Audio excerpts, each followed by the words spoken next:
Welcome to the Interlocutor podcast. I'm Tyrell Cameron Eskelson. My guest today is Dr. Howard Markell. Howard is an American physician and medical historian. In 2023, he retired from his position as the director of the Center for the History of Medicine at the University of Michigan. His writings focus on major topics in the history of medicine and science. Today, he joins me for a discussion about his book, Origin Story: The Trials of Charles Darwin. Dr. Howard Markell, thank you very much for joining me today. Well, thank you for having me. I'd like to know the first time that you read Charles Darwin, or perhaps a biography of Charles Darwin. Well, it's funny because I am, compared to so many of my colleagues, a Darwin novice. To me, he was always, the Mount Everest for historians of science. And as somebody who was very interested in the history of medicine, and specifically epidemics, which was a lot of my career, I must confess, I read Darwin's Origin of Species. I skimmed through it, I should say, in graduate school when I was getting my PhD. So I was about 30. And I didn't read it again until the pandemic, so around 2020, and was absolutely enchanted by it the second time. Could you share what Down House is and what your visit to that place was like? Oh my, well, Down House is the name of his house in Kent. It's a very bucolic retreat from the dirty, noisy, and disease-ridden city of London.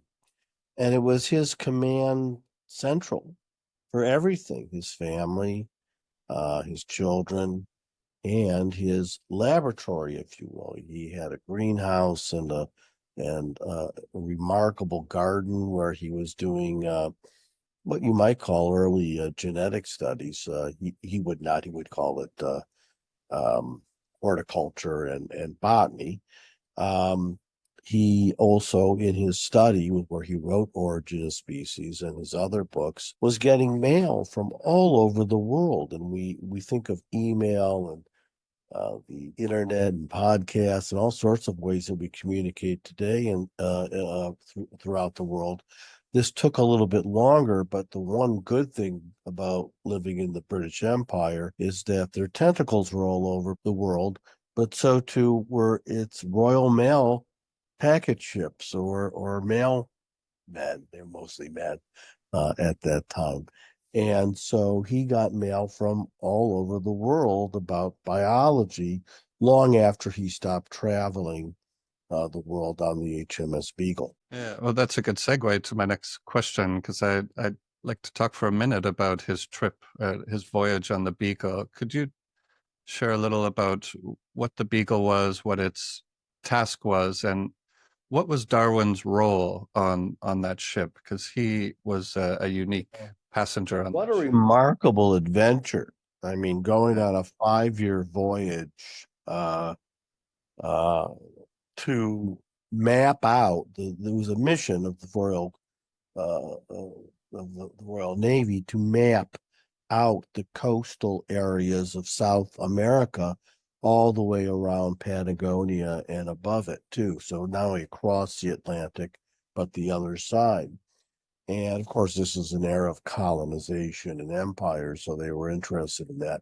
But they also wanted to bring a naturalist aboard. And there were a couple of guys who passed on it at Cambridge University. Darwin was actually the second or third person to go. He was the son of a wealthy physician, and his mother was even wealthier. She was a Wedgwood, of Wedgwood, China fame. And so Darwin's father allowed him to go on this voyage. And it wasn't just like a voyage today. If you send somebody off on a ship, it was much more dangerous, and they were using mostly sail power and some oar power to get them around to all these places. It was a remarkable journey. And he looked at, as he did all his life, he looked at different forms of nature, from the moss that grew on trees to the birds that flew. He went to the Galapagos Islands and did his famous study of the finches. But he had this remarkable observational eye when biology was largely observational and collective. You collected things and then brought them back to your laboratory for study, but it was basically descriptive in form. But Darwin was a better describer than all the other biological or natural history, as it was called, describers rolled into one. And that's where he first came up with his idea of the origin of species, that it came from a few species and then branched out into many different ways. And one of his notebooks of that era show that famous Tree of Life cartoon, that stick figure that adorns t-shirts and tote bags now if you go to Down House. But I love it because above it says, I think, comma, and then you see that Tree of Life. I find that wonderfully humble and very evocative of Charles Darwin, the man, who was a thoroughly lovely human being.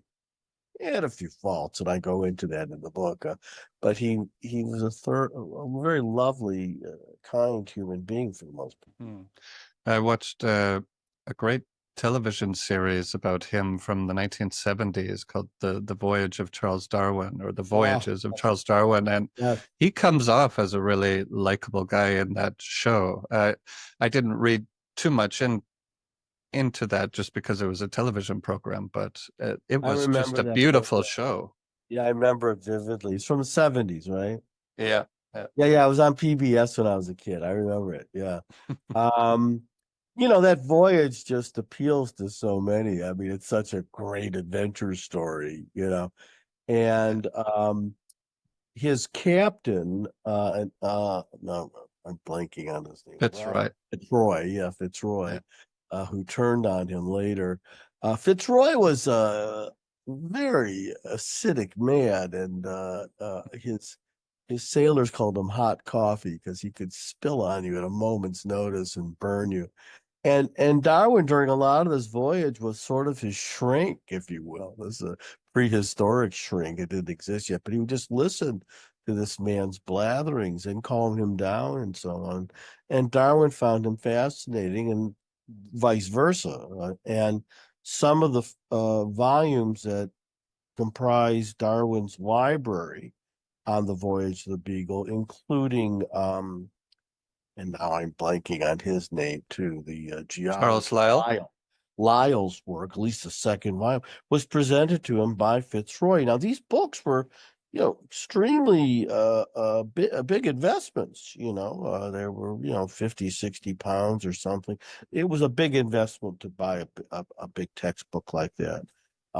And Lyell's works, using geology as sort of a canvas to paint a lot of the ideas that Darwin later brought to biology. He had those volumes with him on that voyage. A very interesting trip. And it still fascinates and inspires people to this day. Yeah, I'm one of them. I think it's incredibly fascinating that it was 5 years, and it was a remarkable adventure. And completely unsafe. Yes, yeah. I mean, a neurotic like me would never go on a voyage like that. There's just too many, pitfalls. Yeah. Yeah. I'd like to ask you a question about your background. You studied English as an undergrad and then went into medicine. I'm interested in how you developed your passion for reading and writing, but also medicine. Oh gosh, what a long and complicated story. Reading and writing began with my dear departed mother, who was a great reader and must have figured out when I was a little boy. I read at 3 or 3.5. I read very early, and my mother always took me to the libraries to get books. This is when people didn't buy books in the 1960s for children. They went to the library and took them out because you consumed so many of them. But she always took me to the library and encouraged that. And very early on, I mean, I think as a first grader or so, or earlier, I loved writing.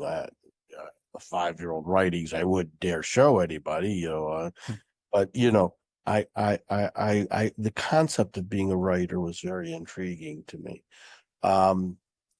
When I was an English major, and that's what's so wonderful about reading about Charles Darwin is that they were Dickens and Darwin were contemporaries and were even members of the same men's club, the Athenaeum. But it allowed me to use some of those readings and those people to reintroduce myself to them. But English was just, I don't know, I always wanted to be well read, and reading English literature seemed to be a wonderful way to do that in the olden days when people still read books. And it was BC, and that it was before computers. And Michigan, where I went to school and then taught for a million years, for 30 odd years, had a great books program as well.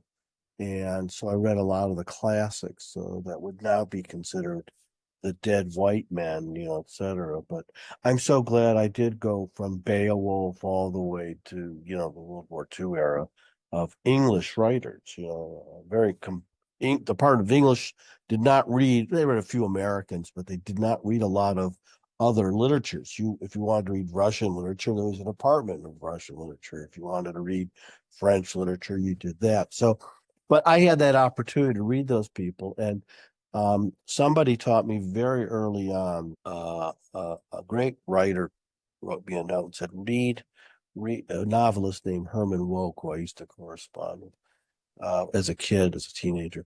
He said, read Dickens, read Dreiser, read Balzac. These are your best teachers, and you'll find out what you like in terms of telling a story and what you don't like. And you'll fashion, if you are indeed a writer, you'll fashion your style out of those influences. And he was absolutely right. Reading a lot of sentences helps you construct a lot of sentences. And so I followed that because I had a wonderful few professors who said, and this is 1978, it was before people like me did things like me. It was very much, if you were a pre-med, you studied chemistry or biology, basically, as an undergrad, at least in the States. And I had a teacher said, why can't you study English and go to medical school? And he was right, I did. And when I was in medical school, a lot of it, again, before computers, was about memorization. We were all there because we could memorize like everything under the sun, all my classmates. And that was true of every medical school. And I could do that, but it was terribly boring. So I met a wonderful historian of medicine, a physiologist, in fact, who I was just citing a minute before you. we linked in, named Horace Davenport, who said, why don't you help me write this book I'm writing? And I never heard of the history of medicine before.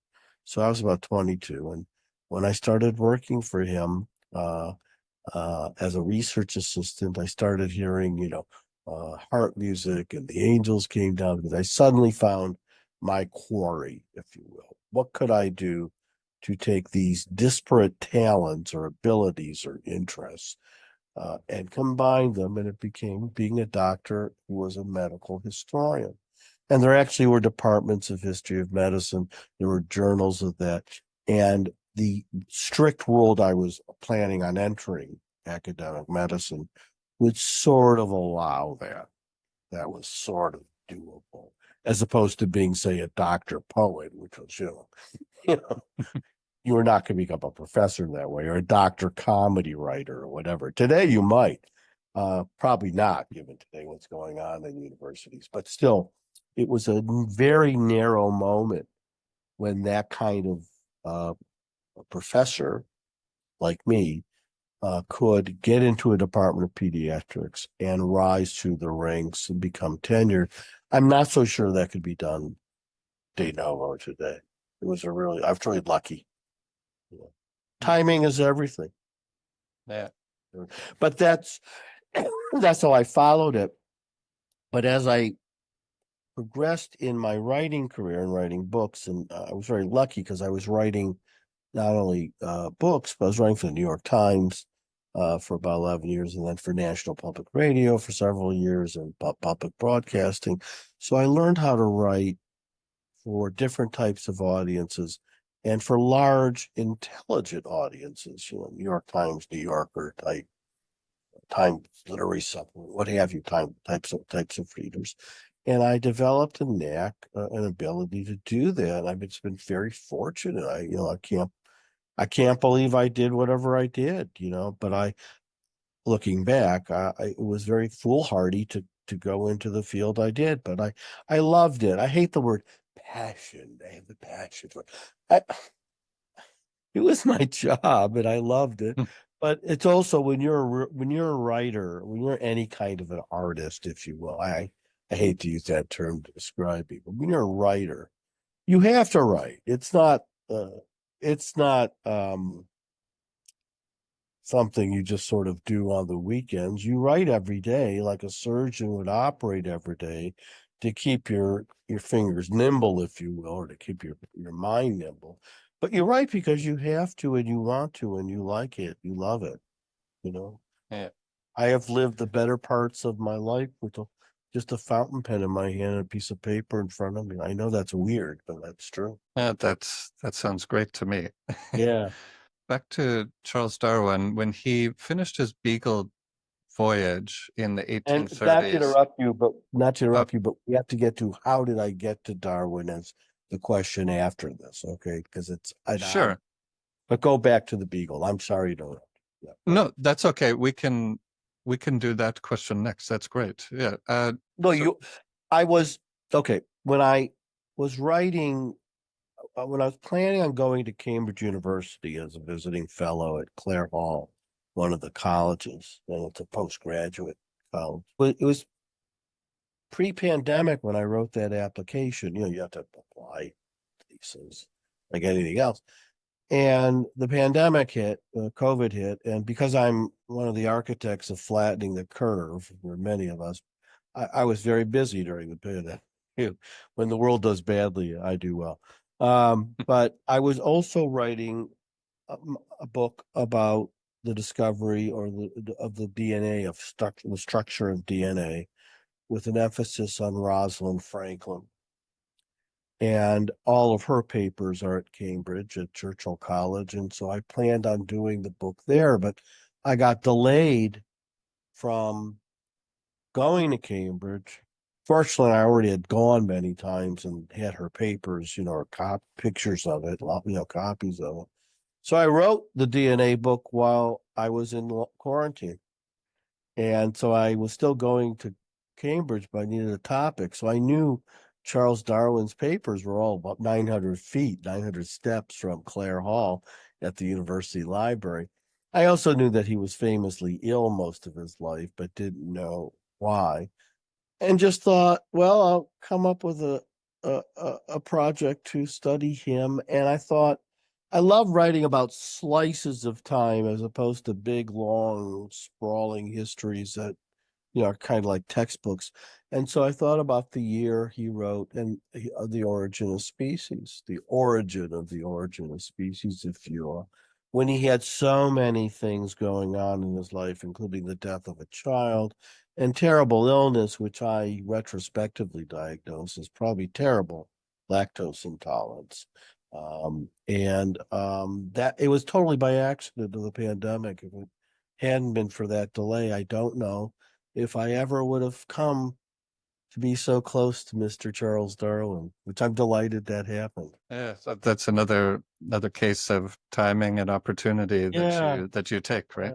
Yeah. Yeah, and that's the other great thing about being a productive writer. Again, it's not, colleagues will say if they denigrate productive writer, like, he's very prolific. You can't be very good because it puts them all out. But the great thing about being productive is that you're always thinking of new ideas. Most of them are bad, and you don't tell people about them. But I was in the park. I live in New York, and I was just in Central Park riding my bike, and I had 3 ideas for books that when I got off the bike, I realized it would not be very good books. They might be magazine articles. So you're always thinking. That's the wonderful thing about being a writer. Is you're always in at one with the topic you're working on. And Darwin was just a lovely adventure. Yeah.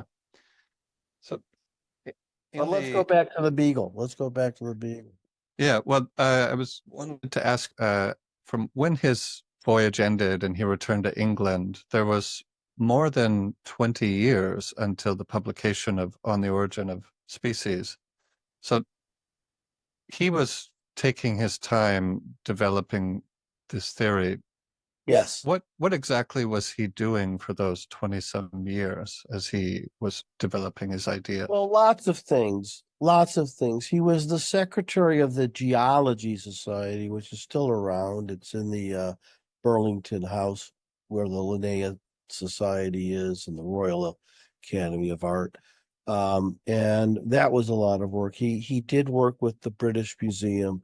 He wrote up several book studies of the voyage of the Beagle, for example. That was quite an endeavor, but a few other scientific monographs, as we would call it. He lived in London. His house has since been razed, but he lived in the Bloomsbury area. Um, and had a variety of what you might call pickup gigs in science. You know, it was really uh, before the era of when professors of science really various fields of science blossomed in all the universities. There are very few such positions. And he was an MA, not a doctor, a doctorate of a field. So, and so he did a lot of these jobs, and then moved out to Kent, to where Down House in the village of Down was, and established his various horticultural laboratories, if you will, and set up his uh, home and study. But really took his sweet time on what became the origin of species. Now, he had written an abstract, if you will, or an outline of it in the 40s, right after he came back, and he showed it to Lyell and to Charles Lyell and Joseph Hooker, the great botanist who was his closest friend and cheerleader. That became later on for issues of priority, but he really what should have been, and appropriately almost was, scooped by a Russell Wallace, who came up, who was a journeyman naturalist who went around, traveled the seven seas looking for weird things that collectors might purchase. But he came up with the same, almost exactly the origin of species, this theory of natural selection specifically, and wrote a paper that he hand wrote. Of course, there was no typing back then. There was setting a type, but there was no typewriter, was a common feature or an invented feature.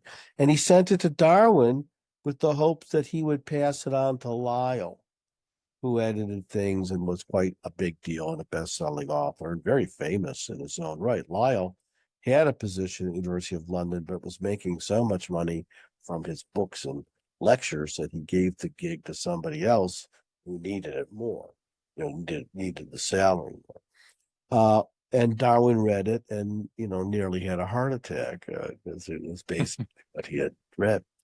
Now, this is a great moment in the history of science. People have other great moments for Darwin. Maybe it was during the Beagle when he wrote that Tree of Life document, when he published his paper. But to me, this was the great human moment in Charles Darwin's life, because he could have easily have taken that letter and manuscript and thrown it in his fireplace. And they had lots of fireplaces in Victorian England to keep oneself warm. Every house had one. But he didn't, to his credit. He did pass it on to Lyell. And then Lyell and Hooker really conspired in a way that would raise an eyebrow. Again, I admire both Lyell and Hooker too, but they sort of tilted. If you're playing pinball, I don't know if you ever played pinball, but if you jiggled the table, a big sign would light up, tilt. Like, don't do that. So there's at least a don't do that, in the way that Lyell and Hooker conspired to get both Mr. Charles Darwin's and Mr. Wallace's paper presented at the same meeting of the Linnaean Society, which was a big deal name for Carl Linnaeus, the great taxonomist, and a real center of natural history, as it was called, and natural theology. This was also important pre-origin of species, how the world, how the natural world was one of God's creations and how that played out too. But it was one of the few real centers of that kind of intellectual discourse. So both those papers were presented simultaneously. Darwin's name was first. Oh, it's alphabetical, but you know as well as I do, you have to be living under a rock to think that people don't, people ignore who is first on the order of anything. You know, Yeah. just the way we read. And so that kind of made Darwin's theory of that he had primacy. And Wallace was so enamored with Darwin, so impressed by Darwin, who had published other stuff, by the way, including some preliminary stuff on natural selection, that he was delighted to be in the same byline, you know, and was always very gracious about it. But Hooker and Lyle sat Darwin down and said, "Look, buddy, we took you out of the soup once, but I don't think we can get you out again." I wouldn't have written it this way, and they certainly would have said it that way. But you know, we got you out of the soup. You better write, and it's publish or perish then as well as now. And Darwin took to writing The Origin of Species over that summer and fall. His 10th child, Charles Warren, who probably had some type of really serious developmental delay. It's hard to know what. It certainly wasn't Down syndrome. Somebody like with Darwin's observational power would have described that, even though it wasn't yet described in literature. John or James Down had no relation to the village of Down or Down House or anything like that. Just a coincidence. Charles Warren died, probably of scarlet fever. Henrietta got very sick. His daughter with scarlet fever, and the family absconded to the Isle of Wight, which was just something very commonly people did if they were rich. They got out of towns or villages where an epidemic was raging. So he had all that, plus his own gastric illnesses, which were really acting up. Now, it's quite wonderful going into the Darwin, it's not an archive per se, but the university library in the rare book room, because even Mrs. Darwin's cookbook is there, and you can see what she was feeding him. And he loved, you know, the equivalent of creme brulee. He loved eating castor oil and milk to calm his stomach, although that was probably exacerbating it. You know, creamy sauces, and you know, vegetables and cream sauce, what have you. And you can see his symptoms are identical with severe lactose intolerance from the retching and peristaltic motions and even the flatulence. That was his main symptom, and he has a whole diary of that. Can you imagine this very refined Victorian gentleman having to go to, say, the British Association for the Advancement of Science to present his work with terrible flatulence? I mean, it's the Victorian nightmare. It's a nightmare today too, but you know. So he had to have surrogates even do that for him. But he did get that book written under remarkable physical, emotional, familial travails, trials. And he was in getting a water cure at a homeopathic or hydropathic institution up in Yorkshire during this time too. So, and away from his family. So it was an enormous amount of stuff going on in his life, and he still managed to pull off writing probably the most influential book ever written, scientific book at least. That not only presented a remarkable theory that is still producing facts today, but that shifted the authority from a god, particularly in a very Christian Anglican country, to the authority of science. And this is a big part of what the 1860 Oxford debate was Yeah. about, right?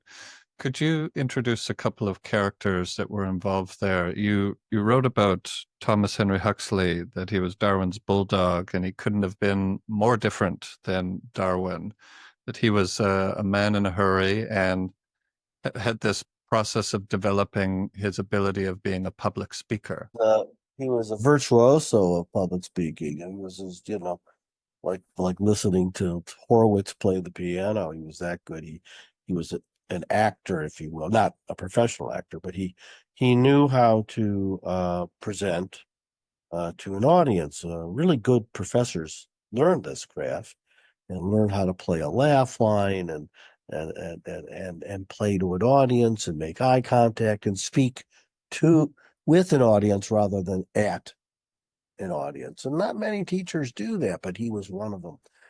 He also wrote a lot. I can't remember how many volumes or the collected volumes of Thomas Huxley, but it's in the teens. It's quite a bit. And he was a bulldog in that he really suffered no fool gladly. And if somebody contested him, he could really go at it.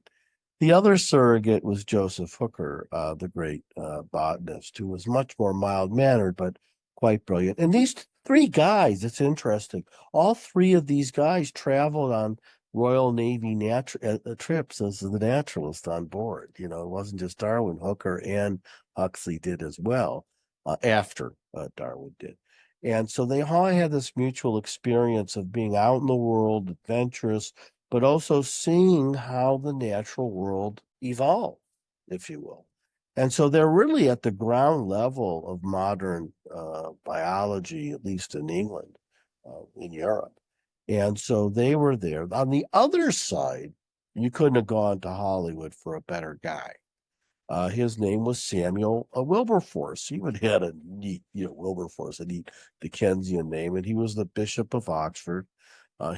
He too was a great public speaker, a mellifluous voice who could really, calm the waters, and he played it all ways. I mean, he could have been a Dickens character. He was a character in a novel by Benjamin Disraeli, and they called him Soapy Sam, uh, because he had a way of washing his hands of everything, even when he said things that were quite impolitic or stupid. And he came to the British Association, the Advancement of Science meetings, which were held in Oxford in 1860, which would have been part of his purview as the Bishop of Oxford, and they would have had him make a blessing and give us, in fact, a sermon for the meeting. It was still very much, 1860 was a long time ago, and people did not dare go that line. Even Darwin would not say there is no God or no natural plan. That was quite shocking and outlandish. Even hinting at it was very upsetting to many people. But he came also as an amateur geologist and naturalist himself. He liked trees and nature, and in fact liked geology. So he had an interest in all this. And there was going to be a speech, a plenary lecture by a New York University physiologist named John Draper. Everybody there made fun of his Yankee accent, even though he was born and raised in England. I never understood that, but every so-called eyewitness account, they wrote it down afterwards, made fun of the way Draper spoke. But he had a lecture that was based on um, the natural history of a long look at natural history through Darwinian lenses. And that what became so controversial that they moved that lecture from a smaller venue into the brand new Museum of Natural History at Oxford, which if you haven't gone to or you haven't seen, it's absolutely remarkable. because it was built as a temple, if you will, of natural history. And you'll find right over on the main entry an angel. And in one hand, she has a book, Bible. And on the other hand, there's a culture plate of two cells. So cellular theory versus, Genesis. It's quite a thing there. And so it was in the library then. Now it's a storeroom, but it was in the library. And the library was so new that the books weren't put on the shelves because they had just varnished or shellacked all the wooden shelves. So they had that meeting there, and it was jam-packed with more than 1,000 people. Some say 700, some say 1,200. Let's just say 1,000.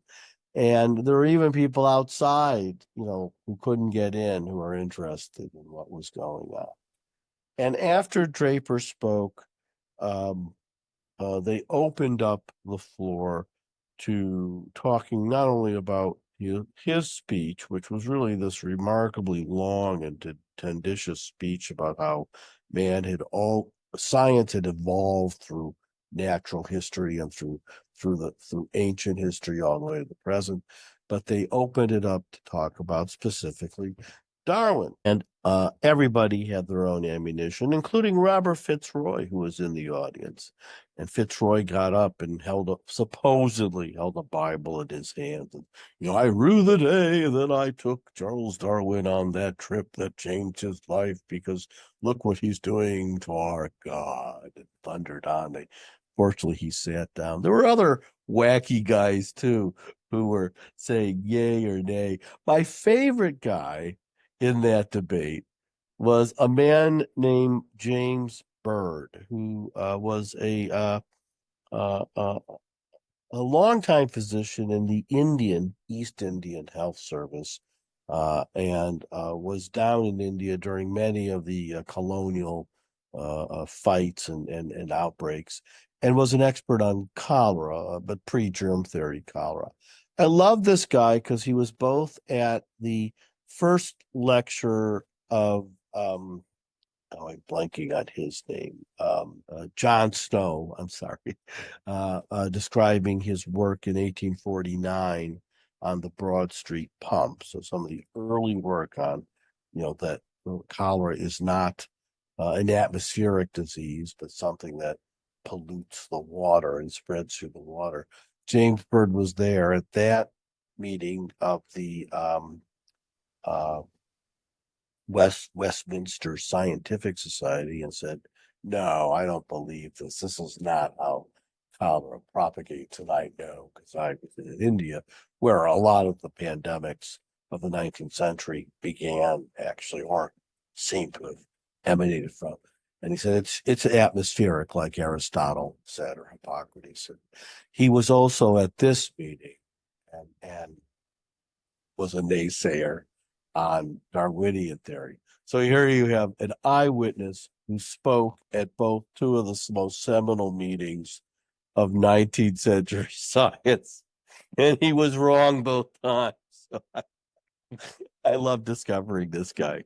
And that's why you always want to go deeper into the sources than the secondary literature sites. So lots of people have written about that 1860 meeting, but they are all quoting the same paper with the same few lines from the same, newspaper, what have you. But when you go into the actual newspapers, I guarantee it, for any amateur or professional historian, you'll find better stuff.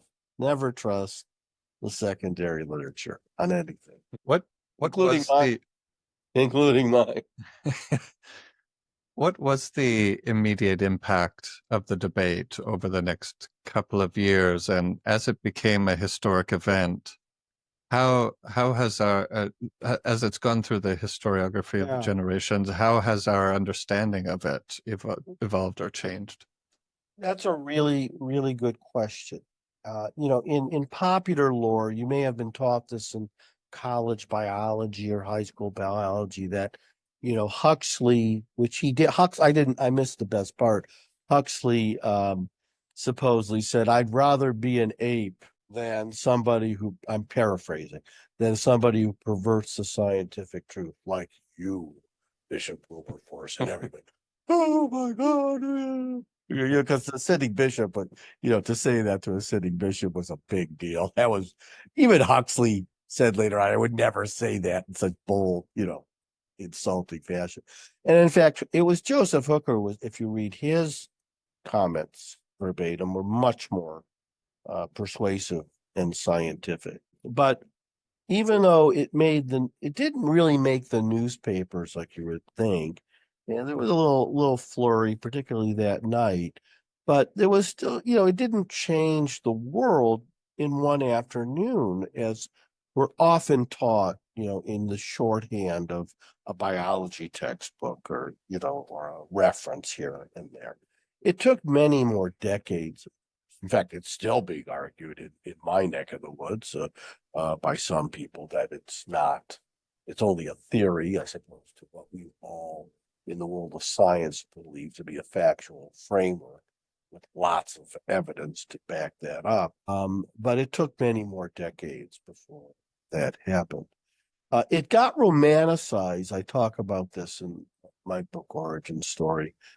In the 80s and 1880s and 1890s, after Darwin's death, especially, which was 1879, when his children and Huxley's children, as well as the children of almost every other participant, because that was the way of the world back then. And they wrote these very dramatic interpretations that it changed the world immediately. It took more time. And that, of course, is the truth of every great theory, from germ theory, Galileo's theory of astronomy and the stars, theory of evolution, theory of relativity, and on and on and on. It takes time for science to catch up with these brilliant minds or to disprove them. I have one last question I'd like to ask you. I like asking authors to talk about how they come up with their titles and subtitles and why they choose particular words to represent their book. I'd like you to talk about the subtitle, and I'm interested in the word "The Trials" of Charles Darwin. Good question. Well, titles in the world of trade publishing, is a big deal. And there are all sorts of consultants now and digit heads and logarithms of what makes a great title. I've always written my own titles for every book I've written. Every now and then I'm countered by the editor. I wrote a biography of the Kellogg brothers, Will Kellogg and John Harvey Kellogg, the latter being a doctor. I wanted to call that Cornflakes, and I was vetoed. I still think it's a great title because everyone thinks the name Kellogg would hear cornflakes, and they were flaky and they loved corn. But anyway, this book was the first book my editor, John Glusman at W.W. Norton, who is one of the best editors I've ever encountered. He came up with the title, both Origin Story, which I love the second he pitched it to me, because it's the origin story of origin. I mean, it's like, so I love puns and I love language and I love playing with it. He came up with the trials of Charles Darwin. It was hard to know the what of Charles Darwin. I like the tribulations of Charles Darwin, but he meant it not to be trials in the legal sense, but the trials, the travails, the hardships of being Charles Darwin.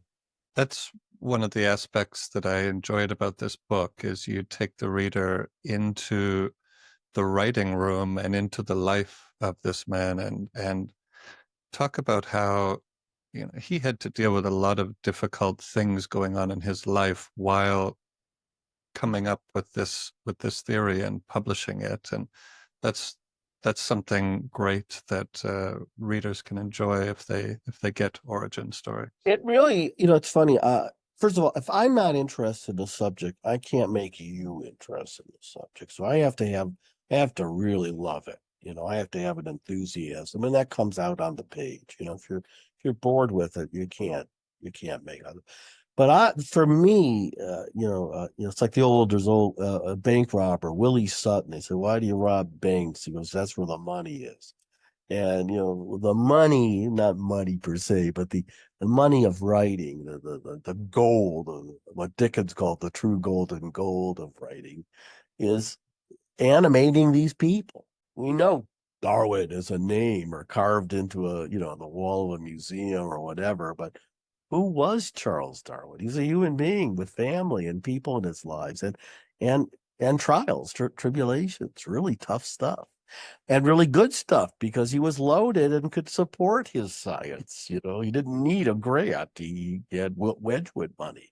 And I love finding out about these people and who they are, and also how contingent so much of history is, as much as the contingency of me going to Cambridge at the right time to meet Charles Darwin. But Right. Well, I really enjoyed reading this book and the opportunity thank to you. speak with you today. Thanks for joining me and for a great conversation.